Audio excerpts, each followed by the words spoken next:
துளாராசிக்கார அன்பர்கள் அனைவருக்கும் எனது அன்பு கலந்த வணக்கங்கள். நான் உங்கள் அஸ்ட்ரோ சின்னதுரை புலிமசைக்குத்தூர் பெரம்பலூர் மாவட்டம். துளாராசி ஆடி மாத பலன் 2025 நிகழும் மங்களகரமான விசுவாவசு வருடம் தமிழ் மாதங்களில் 4வது மாதம் ஆடி மாதம் துளாராசிக்காரர்களுக்கு எப்படிப்பட்ட கிரக நிலைகள் இருக்கிறது, அதனால் என்ன பலன்கள் ஏற்படும், இந்த மாதம் செய்யக்கூடிய வழிபாடுகள் என்ன, பரிகாரங்கள் என்ன, இந்த மாதம் செய்ய எந்தெந்த விஷயங்களில் கவனமாக இருக்க வேண்டும் என்பதையெல்லாம் பற்றி இந்த காணொலியிலே பார்ப்போம். இது போன்ற தொடர்ந்து தமிழ் மாத ராசி பலன்களை தெரிந்து கொள்ளவும், ஜோதிட தகவல்களை தெரிந்து கொள்ளவும் நமது சேனல் அஸ்ட்ரோ சின்னதுரை சப்ஸ்கிரைப் செய்து கொள்ளுங்கள், லைக் பண்ணுங்க, நண்பர்களுக்கு ஷேர் பண்ணுங்க. அதாவது பார்த்தீங்கன்னா சூரியன் கடக ராசியில் சஞ்சரிக்கக்கூடிய காலம் தான் ஆடி மாதம். இந்த சந்திரனுடைய அதிதேவதை பார்த்தீங்கன்னா பார்வதி தேவி. அப்போ பார்த்தீங்கன்னா இந்த மாதம் அம்மன் மாதம். இந்த மாதம் ஆடி மாதங்கிறது அம்மன் மாதம். இந்த மாதம் அம்மன் வழிபாடு செய்வது சிறப்பு. தட்சிணாயன காலம் ஆரம்பம். அதாவது தேவர்களுடைய இரவு பொழுது காலம். ஆடி மாதத்துலேருந்து மார்கழி மாதம் வரை உள்ள இந்த காலம் 6 மாதம் தேவர்களுடைய இரவு பொழுது காலம். தட்சிணாயனம் ஆரம்ப மாதம் இந்த ஆடி மாதம். ஆடி மாதம் 8ஆம் தேதி ஆடி அமாவாசை. அன்றைய தினம் பார்த்தீங்கன்னா முன்னோர்களை வழிபாடு செய்வதும், பசுமாட்டிற்கு அகத்திக்கீரை மஞ்சள் வாழைப்பழம் கொடுப்பது நம்மளுடைய முன்னோர்களுடைய ஆசீர்வாதத்தை பெற்றுத்தரும். ஆடி மாதம் 11ஆம் தேதி வாஸ்து நாள். வீடு கட்டுவதற்கு கிரக ஆரம்பம், அதாவது வீடு மனை கொள்வதற்கு சிறப்பான நாள். ஆடி மாதம் 12ஆம் தேதி ஆடி பூரம். அன்றைய தினம் பார்வதி தேவி வழிபாடும் ஆண்டாள் வழிபாடும் செய்யும் பொழுது நமக்கு திருமண தடை விலகும், புத்திர பாக்கியம் கிடைக்கக்கூடிய நாளாக இருக்கும். அடுத்ததாக பார்த்தீங்கன்னா ஆடி மாதம் 13ஆம் தேதி நாக பஞ்சமி. அன்றைய தினம் விரதம் இருந்து கருட பகவானை வழிபாடு செய்ய வேண்டும். கருட பகவானுக்கு விளக்கேற்றி வழிபாடு செய்யும் பொழுது நமக்கு நாக தோஷம் விலகும். ஜாதகத்தில் ராகு தோஷங்களால் தார தோஷம், மாங்கல்ய தோஷம், புத்திர தோஷம் ஏற்படக்கூடிய தோஷங்கள் விலகும். அடுத்ததாக பார்த்தீங்கன்னா ஆடி மாதம் 18ஆம் தேதி ஆடிப்பெருக்கு. அந்த தினம் செய்யக்கூடிய காரியங்கள் அனைத்தும் பல மடங்கு பெருகும். ஆடி மாதம் 31ஆம் நாள் ஆடி கிருத்திகை. அந்த தினம் விரதம் இருந்து முருகப்பெருமானையும் கார்த்திகை பெண்களையும் வழிபாடு செய்வது சிறப்பு. வேலை இல்லாதவர்களுக்கு வேலை கிடைக்கக்கூடிய அமைப்பு, கடன் தீரக்கூடிய அமைப்பு, நோய் தீரக்கூடிய அமைப்பு, அதே போல் பார்த்தீங்கன்னா கோர்ட்டு கேஸ் வம்புகளுக்கெல்லாம் ஜெயிக்கக்கூடிய அமைப்பாக இருக்கும். அன்றைய தினம் விரதம் இருந்து முருகப்பெருமானை வழிபாடு செய்யும் பொழுது ஆடி கிருத்திகை.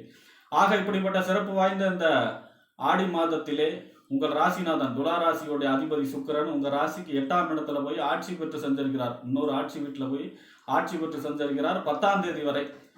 பொதுவாக 8ஆம் இடங்கிறது எதிர்பாராத நன்மையும் சொல்லும், எதிர்பாராத தீமையும் சொல்லும். ஆனால் ராசிநாதன் ஆட்சி பெறும்போது எதிர்பாராத அதிர்ஷ்டம், எதிர்பாராத நன்மையே சொல்லக்கூடிய அமைப்பில் தான் இருக்கிறது.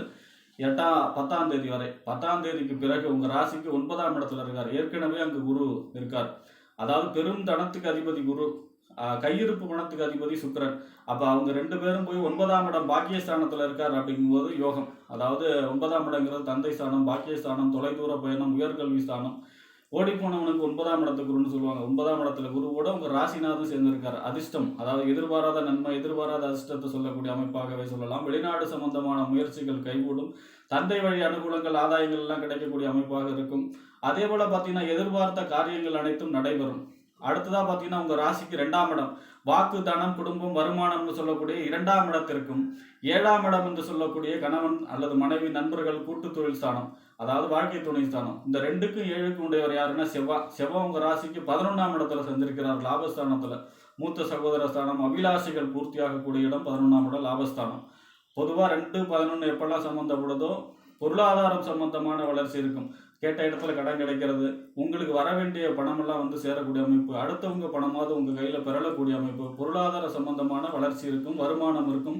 அதே போல் எதிர்பாராத பொருளாதார நன்மையும் திடீர் நன்மையும் ஏற்படக்கூடிய அமைப்பாக பொருளாதார விஷயத்தில் இருக்கும். அதே போல் 7-11 சம்பந்தப்பட்டாலே திருமணம் கைகூடும், குழந்தை பிறப்பு, கரு உண்டாகக்கூடிய அமைப்பு, 2வது குழந்தை, இந்த மாதிரியான யோக பலன்களையே சொல்லலாம். நண்பர்கள் வழி லாபம், கூட்டு தொழிலிலே லாபம், இந்த சமூகத்தில் பெரிய மனிதர்களுடைய அறிமுகம், தொடர்பு ஏற்படக்கூடிய அமைப்பு எல்லாம் இருக்கிறது. 12ஆம் தேதிக்கு பிறகு உங்கள் ராசிக்கு 12ஆம் இடத்துல மறைகிறார் செவ்வாய். 2க்கும் 7க்கும் உடையவர். 2ஆம் இடத்து அதிபதி 12ல் மறைஞ்சார்னா குடும்பத்திற்காக சுப செலவு செய்யக்கூடிய அமைப்பு இருக்கும். 7ஆம் இடத்து அதிபதி 12ல் மறைகிறார் அப்படின்னா வாழ்க்கை துணைக்காக சுப செலவு, நண்பர்களுக்காக சுப செலவு செய்யக்கூடிய அமைப்பாக, கூட்டு தொழிலுக்காக சுப செலவு செய்யக்கூடிய அமைப்பாக இருக்கும். செலவுகளை கட்டுக்குள்ள வைக்க வேண்டும். அடுத்ததாக பார்த்தீங்கன்னா உங்கள் ராசிக்கு 9ஆம் இடத்திற்கும் 12ஆம் இடத்திற்கும் அதிபதி. 9ஆம் இடம் தந்தை ஸ்தானம், பாக்கியஸ்தானம், தொலைதூர பயணம், உயர்கல்வி ஸ்தானம். 12ஆம் இடம் என்பது விரயஸ்தானம், அயன சயன போகஸ்தானம். இந்த 9க்கும் 12க்கும் உடையவர் யாருன்னா புதன். உங்கள் ராசிக்கு 10ஆம் இடத்துல செஞ்சிருக்கிறார். 2ஆம் தேதியிலிருந்து 26ஆம் தேதி வரை வக்ரகதியிலேயே செஞ்சிருக்கிறார். பொதுவாக 10ஆம் இடங்கிறது தொழில், புகழ், அந்தஸ்து, கௌரவம். புதன் அங்கே சஞ்சரிக்கிறாருன்னா கமிஷன், ஏஜென்சி, தொழில் செய்பவர்களுக்கு யோகம். அதே போல ஆசிரியர், வக்கீல் இவங்களுக்கெல்லாம் பிரமாதமான காலம். கமிஷன், ஏஜென்சி தொழில் செய்பவர்களுக்கு மிக அற்புதமான காலம். அதே போல் பார்த்தீங்கன்னா நிறைய கமிஷன் கிடைக்கக்கூடிய அமைப்பாக இருக்கும். அதே போல் பார்த்தீங்கன்னா 10ல் புதன் இருக்கும்போது தொழில் வளர்ச்சி, தனக்கு புகழ், அந்தஸ்து, கௌரவம் உயரக்கூடிய அமைப்பாக இருக்கும். 12ஆம் இடத்ததிபதி 10ல் இருக்கார் அப்படின்னா தொழிலுக்காக இன்வெஸ்ட்மெண்ட், புதிய நிறையா செலவு செய்யக்கூடிய அமைப்பாக இருக்கும். 9ஆம் இடத்ததிபதி 10ல் இருக்கும் பொழுது தொழில் சம்பந்தமான அதிர்ஷ்டம், தொழிலில் வந்து நிறைய வாய்ப்புகள், நிறைய வருமானம், நிறைய ஆர்டர் கிடைக்கக்கூடிய அமைப்பெல்லாம் இருக்கும். அதே போல் பார்த்தீங்கன்னா 11ஆம் இடம், உங்களுக்கு 11ஆம் இடம் என்று சொல்லக்கூடிய லாபஸ்தானாதிபதி சூரியன் 10ஆம் இடத்துல இருக்கார். பொதுவாக 10ஆம் இடத்துல சூரியன் இருந்தால் அதுக்கு பேர் என்னன்னா திக்பலம்.